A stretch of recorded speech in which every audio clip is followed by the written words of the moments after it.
तर बघा आपण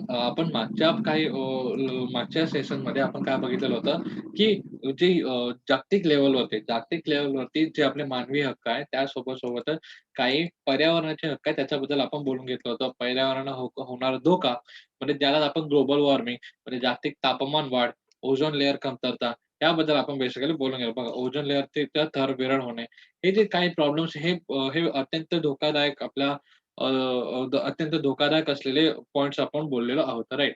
तर त्याचबद्दल आणि त्यांच्याच गोष्टीबद्दल आपण काय केलेलं आहे, तर स्टॉकहोम ते पॅरिस परिषद एक बोलावली आहे. ही परिषद बेसिकली कोणामध्ये आहे, तर युनायटेड नेशन्स, म्हणजे ज्याला आपण संयुक्त राष्ट्राची जी परिषद आहे, त्याच्यामध्ये आपण बोलवतो आणि विषय होता मानवी पर्यावरण विषय. विषय कोणता होता? तर मानवी पर्यावरण. त्यालाच आपण ह्युमन एन्व्हायर्नमेंट असं आपण बेसिकली म्हटलेलं आहे. तर हे केव्हा झालं? तर दॅट हॅपन्स ॲट द 5 ते 16 जून 1972 मध्ये झालेलं आपण बघू शकतो. तर ते स्टॉकहोम पॅरिसमध्ये झालं इथे ते कॉन्फरन्स झालेले आपण बघू शकतो. सी इकडे आपण बघायला गेलो तर 22 एप्रिल 1970 ला आपण वसुंधरा दिवस म्हणजे काय पृथ्वी दिवस अर्थ डे म्हणून आपण सेलिब्रेट करायला लागलो. आणि 1972 म्हणजे काय 1972 ला आपण पुन्हा ते म्हणजे परिषद घेतलं की ज्याच्यावरती आपण काय केलं, ज्याची जी परिषद बेसिकली कशासाठी बनवण्यात आली होती, की तात्कालीन आणि दीर्घकाळ समस्यांवरती चर्चा करण्याच्या, म्हणजे ज्याप्रमाणे आपण ग्लोबल वॉर्मिंग, आपला जो तापमान वाढत आहे किंवा त्यानंतर ओझोन लेयरचं विरळ होत आहे. प्लस प्लस आपण बोलू शकतो, की सर्वत्र घाण आहे.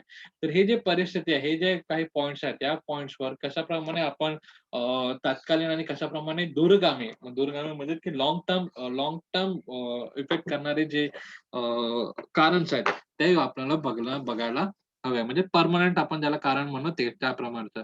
आणि या परिसरामध्ये बेसिकली काय करण्यात आलं होतं, तर या परिसरामध्ये बेसिकली प्रदूषणावर मात करण्यासाठी कोणते म्हणजे बेसिकली त्याच्यामध्ये कोणते राष्ट्र जबाबदार आहे हे ठरवण्यात आलं. परंतु नंतर कळालं, की आपण सर्व सर्व राज्य त्यासाठी जबाबदार आहोत. प्रत्येक एक देश हा प्रदूषणासाठी, ग्लोबल वॉर्मिंगसाठी आणि ओझोन लेयरचा थर कमीत कमी होण्यासाठी प्रत्येक राष्ट्र जबाबदार आहे. परंतु ह्याच्यामध्ये आपण बोलतो, की विकसनशील देश आहेत, ज्याप्रमाणे आपण बोलतो भारत, ब्राझील, साऊथ आफ्रिका हे असे काही देश आहेत, यांनी काय म्हटलं, की आम्ही विकसनशील देश आहोत. तर आमच्यापेक्षा जास्त प्रदूषणाला हारी करणारे जे देश आहेत, ते आहेत विकसित झालेले देश. म्हणजे कोणते? बेसिकली आपण बोलतो चायना, बोलवतो नंतर अमेरिका यासारखे देश, म्हणजे पाश्चिमात्य देश ह्याच्यासाठी जास्त हे आहेत, काय म्हणू शकतो आपण, जास्त रिस्पॉन्सिबल आहेत अशा प्रकारच्या आपण जास्त जबाबदार आहेत अशा प्रकारची भूमिका विकसनशील राष्ट्राने घेतली. आणि तसे आहे. ठीक आहे. आणि तीच जी भूमिका आहे ते आताही विकसनशील राष्ट्र आताही घेत आहे. परंतु नंतर ह्याच्यामध्ये काय झालं, की या परिसरामध्ये फक्त एवढंच डिस्कशन नाही झालं. या परिसरामध्ये बेसिकली बोललं जातं, की या परिसरामध्ये कामाच्या वेगळ्या शासकीय संस्था उपस्थित होत्या. आणि त्या परिसरामध्ये आणखी एक वैशिष्ट्य होय. तर हे या परिसराचे आणखी एक वैशिष्ट्य म्हणजे कोणतं आहे, की पर्यावरणासाठी काम करणारा बिगर शासकीय, म्हणजे बघा, ती नॉन गव्हर्नमेंटल बॉडी असते. म्हणजे बेसिकली समजा एक कोणतीतरी एन-जी-ओ वगैरे आहे किंवा कोणतीतरी एखादी खाजगी संस्था आहे, जी पर्यावरणाविषयक जास्तीत जास्त काम करत आहे किंवा चांगलं काम करत आहे, की ते सुद्धा या कॉन्फरन्समध्ये काय होत्या, सहभागी होत्या. तर त्यांच्या मार्फत आपल्याला कोणती कल्पना वगैरे सुचते का? किंवा जेणेकरून आपण प्रदूषण आपण कमी करू शकू, याबद्दलसाठी डिस्कशन तिथे चालू होतं. आणि पुढचं असं असतं, की एवढंच नाही, की याच्यामध्ये आपण बघतो, की जागतिक समस्यावरील संपत्तीचे संरक्षण करण्याचा मुद्दा मांडण्यात आला होता. म्हणजे जी आपली संपत्ती आहे, ज्याप्रमाणे पेट्रोल, डिझेल, लोखंड वगैरे जे काही समस्या आहे, त्या समस्या बेसिकली कशाप्रमाणे आपण त्यांचं संरक्षण करू, त्या संवारू शकतो, याचं डिस्कशन तिथे झालेलं आपण बघू शकतो. आणि या परिषदेतच बेसिकली संयुक्त राष्ट्र पर्यावरण कार्यक्रम सुद्धा निर्माण झाला होता. त्याला आपण म्हटलेलं आहे युनायटेड नेशन एन्व्हायर्नमेंटल प्रोग्राम, हे सुद्धा दॅट इज UNEP, हा सुद्धा तिथे आहे. दॅट इज सॉरी UNEP, म्हणजे that is United Nation Environmental Programme, हा सुद्धा इथेच डेव्हलप झालेला, की इथेच बनवण्यात आलेला, या कॉन्फरन्समध्ये बनवण्यात आलेला आपण बघू शकतो. आणि या परिषदेमध्ये एवढंच नाही, तर या परिषदेमध्ये प्रत्येक एका राष्ट्रामध्ये, म्हणजे प्रत्येक कंट्रीच्या मध्ये एक करार झाला. त्या करारमध्ये कशाप्रमाणे आपण पर्यावरणाचे संरक्षण करू शकू, कशाप्रमाणे आपण आपल्या देशातलं प्रदूषण कमी करू शकू, कमी करू शकू ह्याची एक करारनामा तिथं बनवण्यात आला होता. जेणेकरून अ, आपला पृथ्वीवरचं जे प्रदूषण आहे लवकरात लवकर कमी होईल. आणि याच्याच पुढच्या टप्प्यामध्ये आपण बोलत होतो, की एक 19 म्हणजे 1992 मध्ये झालेले रिओ येथील पर्यावरण परिषद आणि याचा शाश्वत विकास संकल्पनेवर भर करण्यात आला. आणि जैविक विविधता, हरितगृह हरितगृह वायूमुळे म्हणजे ज्यालाच आपण ग्रीन हाऊस इफेक्ट ज्याला म्हटलं, त्या वातावरणातील बदल, जंगलाचे रक्षण व इतर विषयावर विविध करार तिथे जाण्यात आले होते. आणि यानंतरचे म्हणजे बघा ही 1972 ला ही म्हणजे 1972 मध्ये हे करार झाले. 20 वर्षानंतर आपण बघू शकतो, की पुन्हा काही करार झाले आणि त्याच्या पुढच्या टप्प्यामध्ये आपण बघू शकतो हरितगृह वायूमुळे. आता जैविक विविधता ज्याला आपण बायोडायव्हर्सिटी म्हणतो. जैविक विविधता, गृह वायू त्याला आपण ग्रीन हाऊस इफेक्ट असं म्हणतो. ह्याच्या बेसिकली काय झालं, की यांच्यावरती कंट्रोल आणून कारण आपल्या सगळ्यांना माहिती आहे, की हे आपल्या सगळ्यांना माहिती आहे, की हरितगृह वायूमुळे म्हणजे ग्रीन हाऊस इफेक्टमुळे काय होतं बेसिकली ग्लोबल वॉर्मिंग होत आहे. मिथेन हा गॅस बाहेर जास्तीत जास्त पडल्या कारणाने वातावरणामध्ये गरमी किंवा तापमान हे वाढत चाललेलं आहे. तर हे बेसिकली कारण इथं बघू शकतो. आणि आणि पुढच्या टप्प्यामध्ये त्याच गोष्टीवरून डिस्कस करून ते कशाप्रमाणे आपण कमीत कमी करू शकतो, याच्यावरती तिथे करार झालेला रेकॉर्ड सी आपण ते बघू शकतो. बघा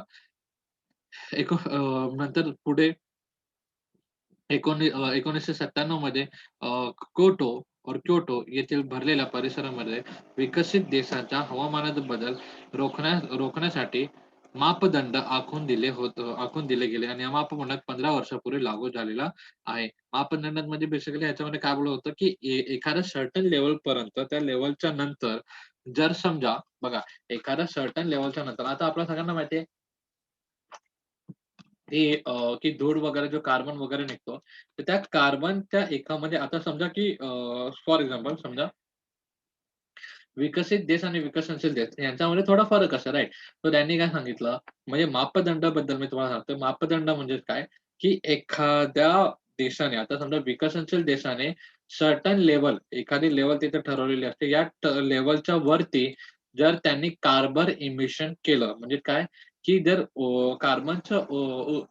कार्बन त्यांना दिलेल्या मापापेक्षा जास्त जर कार्बन तिथून निघालं, बघा, म्हणजे त्यांना काय होतं, विकसित देश असल्याकारणाने म्हणजे प्रत्येक एका देशाला फक्त विकसनच नाही, तर प्रत्येक एका देशाला एक सूट देण्यात येते, की तुम्ही एवढ्या-एवढ्यापर्यंत कार्बन इमिशन करू शकता. कार्बन इमिशन म्हणजेच काय, की एवढ्या-एवढ्या ह्याच्यापर्यंत तुम्ही कार्बन तुमच्यामध्ये निर्माण करवता. म्हणजे तेवढा तुम्ही प्रदूषण तो सिम्पली तसं बोलायला गेलं तरी चालेल, की तोपर्यंत तुम्ही तेवढ्या लेव्हलपर्यंत प्रदूषण तुम्ही निर्माण करू शकता. परंतु त्या लेव्हलला जर क्रॉस केलं तुमच्या देशातलं प्रदूषण, तर तुम्हाला त्या बदल्यात दंड ठेवण्यात येणार. तुम्हाला त्या बदल्यात दंड ठेवण्यात येणार. त्याचप्रमाणे आपण बघू शकतो. तर बेसिकली याच्यामध्ये कसं आहे, तर याच्यामध्ये बघू शकतो, की कुठे ना कुठे सरकारावर किंवा कुठे ना कुठे त्या राज्यातल्या सरकारावर, त्या देशातल्या सरकारावर कुठे ना कुठे एक जबाबदारी असून येते, की आपण कमीत कमी आपलं प्रदूषण आहे म्हणजे आपल्या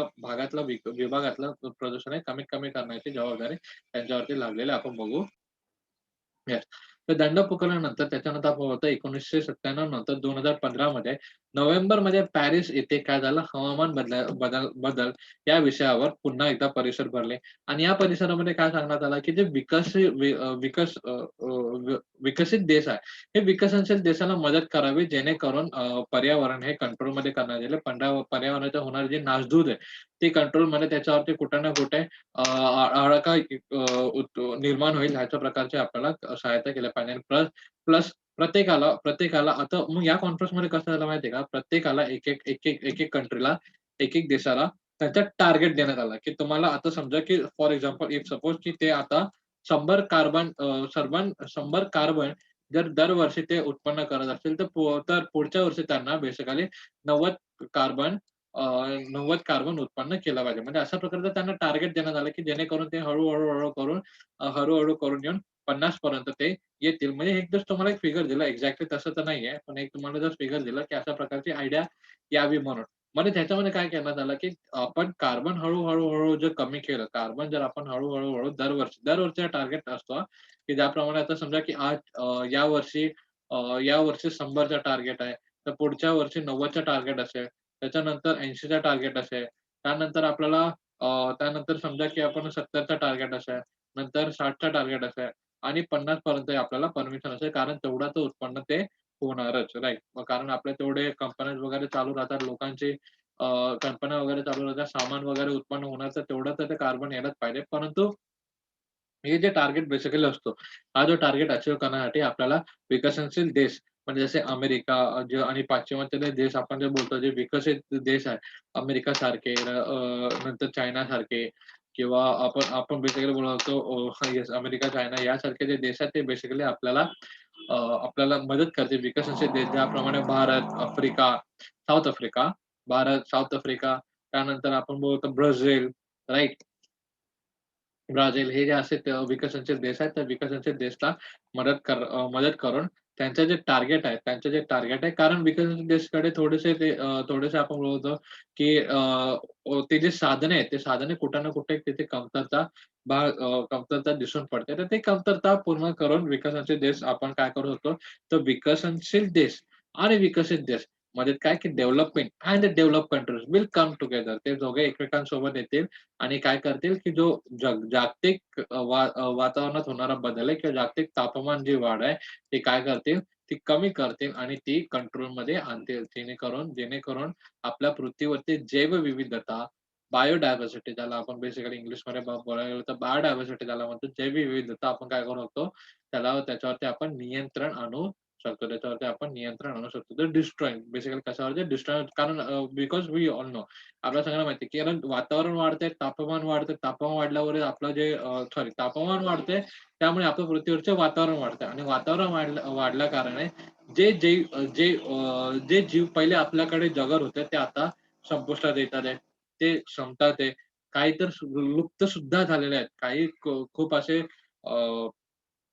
जे जीव आहेत आपल्या पृथ्वीवर ते लुप्त झालेले आहेत. म्हणजे ते आहेत नाही. ते फक्त आपण आता फोटो म्हणजे किंवा इंटरनेट वगैरे या ठिकाणीच आपल्याला त्यांची माहिती भेटू शकते. अन्यथा ते जीव आपल्याला दिसणारच नाही. अशा प्रकारच्या गोष्टी ज्याप्रमाणे आपल्याला माहिती आहे, की तापमानात बदल होण्यामुळे डायनासॉर पण आपल्या पृथ्वीवरून लुप्त झाले. त्याचप्रमाणे आत्ताचे काही जे जीव आहेत, जे नाजूक जीव आहेत किंवा जे जास्त गरमी सहन करू शकत नाही. ते जीव काय होऊ शकतात, ते जीव बेसिकली लुप्त होऊ शकतात.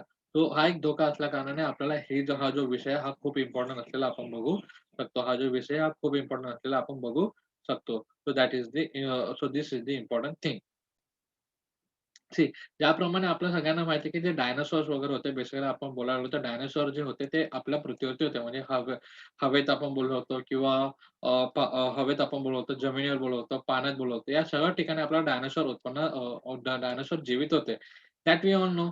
बट परंतु परंतु ते विलुप्त झाले, ते एक्सटिंक्ट झाले. Why? Because of the rise in temperature. Because of the rise in temperature. Rise in temperature म्हणजे काय, की वातावरणामध्ये वाढ झाली आणि ते विलुप्त झाले. कोणाला गरमी सहन झाली, कोणाला गरमी सहन झाली नाही आणि ते ज्यांना सहन झाली, त्यांनी आपल्यामध्ये काही चेंजेस केले, जे आता ते डायनासॉर म्हणून आपण त्यांना बोलू शकत नाही. राइट? म्हणजे फॉर एक्झाम्पल आपण बघा, की असे काही खूप प्राणी आहेत, की जे आपल्याला त्यांचे जर स्वभाव वगैरे बघितले, ते आपल्याला डायनासॉर सारखे दिसतात. परंतु ते आज आपण त्यांना डायनासॉर बोलू शकत नाही. का? कारण त्यांनी प्रकृतीमध्ये टिकण्यासाठी आपल्यामध्ये बदल केलेले आहेत. सो बघा, म्हणजे बेसिकली माझा बोलायचा अर्थ असा, की राईज ऑफ टेम्परेचर म्हणजे तापमानामध्ये होणारी वाढमुळे वातावरणामध्ये राहणारे जीव हे आपल्यामध्ये बदल करत असतात किंवा ते जर त्यांनी बदल केले नाही, तर ते काय होऊ शकतात, संपुष्टात येऊ शकतात आणि ते विलुप्त होतात. तर they can be extinct. So like that, but at that moment of point or at the era of dinosaur म्हणजे डायनासॉरच्या काळामध्ये तो जो कारण होता तो होता नैसर्गिक. But but for this moment परंतु आपला या एरामध्ये परंतु या काळामध्ये जे काही कारण आहे वातावरणामध्ये बदलाचं कारण हे कोण आहेत? हे मानव आहेत. हे कोण आहेत? मानव. म्हणजे आपल्या होणाऱ्या ज्या फॅक्टरीमधून येणारे धूळ, गाड्यांमधून येणारं धूर, एसी चालू असल्यामुळे येणारा जो तापमान त्याच्यानंतर आपण बोलतो आपले हरित ग्रीन ग्रीन हाऊस इफेक्ट म्हणजे हरितगृह. त्यानंतर मग होणारे आपण त्यानंतर आपण जंगलतोडी. त्यानंतर आपण प्लस आपण नेक्स्ट बोलत होतो जंगलतोडी आपण बोलत होतो आणि त्यानंतर प्लस आपण बोलत होतो गाडी वगैरे गोंधळ नंतर जास्तीत जास्त कारखाने, नंतर प्लास्टिक, थर्मोकॉल यांचा जास्तीत जास्त वापर. तर हे जे आपले जे काही कारण्स आहेत, हे जे कारण ते बघायला तर आपल्याला छोटे-छोटे वाटतात, परंतु हे खूप मोठा इफेक्ट आपल्या एन्व्हायर्नमेंटवर करत आहे. परंतु ते खूप मोठा इफेक्ट आपला एन्व्हायर्नमेंटवर करत आहे. म्हणजे आपल्या निसर्गावर ते खूप मोठा इफेक्ट करत आहे. So they are affecting more on our environment और we think that it is small thing. Okay. आपल्याला काय वाटतं, की एक छोटी प्लास्टिकची जर पिशवी आहे, ती आपण कुठेही फेकून देतो. ओके. आपण कुठेही फेकून देतो. परंतु आपण एखादा व्यक्ती ती एक प्लास्टिकची पिशवी पिशवी बनवतो. अशाच प्रकारचा सेम थॉट, अशाच प्रकारचा सेम विचार 100 किंवा हजारो व्यक्ती जर करत असतील, तर हजारो प्लास्टिक बॅग फेकला गेला, तर ते बघा तो सिनारिओ होता आणि त्याच कारणामुळे आपण बोलतो, की प्लास्टिक, थर्मोकॉल ह्यांचा जास्तीत जास्त वापर करण्यामुळे आणि सरकारला पण त्यांच्यावरती मग बंदी आणावी लागते. कारण आपण आपण याच विचारामध्ये राहतो, की एक एक प्लास्टिक जर आपण फेकले तर काही फरक पडत नाही, असं आपल्याला वाटतं. परंतु तशाच प्रकारचा सेम थॉट हा हजारो व्यक्तींचा असतो. तशाच प्रकारचा सेम थॉट हा हजारो व्यक्तींचा असतो आणि हजारो लाखो व्यक्तींचा असल्या कारणाने आपण बोलतो, की मग सरकारांना प्लास्टिकवर बंदी किंवा थर्मोकॉलवर बंदी आणावी लागते. चला, ही एक गोष्ट ठीक आहे. परंतु आपण बोलतो, की या सगळ्या गोष्टीमुळे जे आपण बोलतो जंगलतोडी, आपण जास्तीत जास्त गाड्यांचा वापर किंवा एसीचा वापर, नंतर हरितगृह म्हणजे ज्याला आपण green house effect, the use of AC, the deforestation और ज्याला आपण जंगलतोडी आपण बेसिकली बोलतो आणि the more use of industries म्हणजे कारखाने वगैरे ह्यांचा जास्त प्लास्टिकचा वगैरे त्याच्यामुळे बेसिकली काय होतंय, की आता जो क्लायमेट चेंज होता, आता जो क्लायमेट चेंज होता, आता जो वातावरण बदलला तो आपल्यामुळे होता. That is man made changes आणि मानव निर्मितीमुळे असल्या कारणाने होत आहेत आणि त्याचाच इफेक्ट आपल्याला मग ओझोन लेयर पातळ होणे, ग्लोबल वॉर्मिंग या सिनारिओजमध्ये आपल्याला ते दिसून पडतं. ठीक आहे. So this is the effect, this is the thing. So we have to think about this thing. आपल्याला या सगळ्या गोष्टीचा विचार केला पाहिजे आणि जर ह्याच्यावरती आपण जर लवकरात लवकर काही केलं नाही, तर ज्याप्रमाणे डायनोसॉर विलुप्त झालेत या पृथ्वीवरून, त्याचप्रमाणे अनेक जीव सुद्धा विलुप्त होतील आणि ते अनेक जीव विलुप्त होतील म्हणजे आपल्या मानवाचा सुद्धा नंबर त्यामध्ये आहे. म्हणजे आपण सुद्धा कधी ना कधी विलुप्त होऊ शकतो. परंतु विलुप्त होण्याच्या अगोदर जर आपण काही कार्य केलं, तर आपण सुद्धा वाचू शकतो. नाहीतर मग डायनासोर ज्याप्रमाणे हिस्ट्री बनलेले आहेत, की डायनासोर ज्याप्रमाणे आता इतिहास बनलेले आहेत, त्याचप्रमाणे मानवाला सुद्धा इतिहास बनायला वेळ लागणार नाही. Okay. So this is the way that you have to think आणि तुम्हाला विचार करायचा आहे, की आपल्याला पर्यावरणाच्या सोबत जायचंय का पर्यावरणाच्या विरुद्ध जायचंय? That you have to think. So see what I said, I'll tell you again. So like that we could see the dinosaur became the history, right? Dinosaur became the history because of the climate changes. But that was the natural, or that was the reason was the natural. But if the same thing will happen today, then even like the other organisms, we could means the human can also become the history. They can also extend from this earth. आपण सुद्धा या संपूर्ण पृथ्वीवरून संपुष्टात येऊ शकतो आणि संपू शकतो. Right? So this is the thing. So we have to think. So we should go with the environment or we should go against the environment. That we have to think, and we have to do the actions for that. And if we do not do the actions to save our environment today, then we have to be ready to see the results of that thing. म्हणजे आपण जर आता जर संरक्षण करण्यासाठी जर काही केलं नाही, तर आपल्याला त्याचे जे परिणाम आहेत ते भोगतायला आपल्याला तयार राहावं लागेल.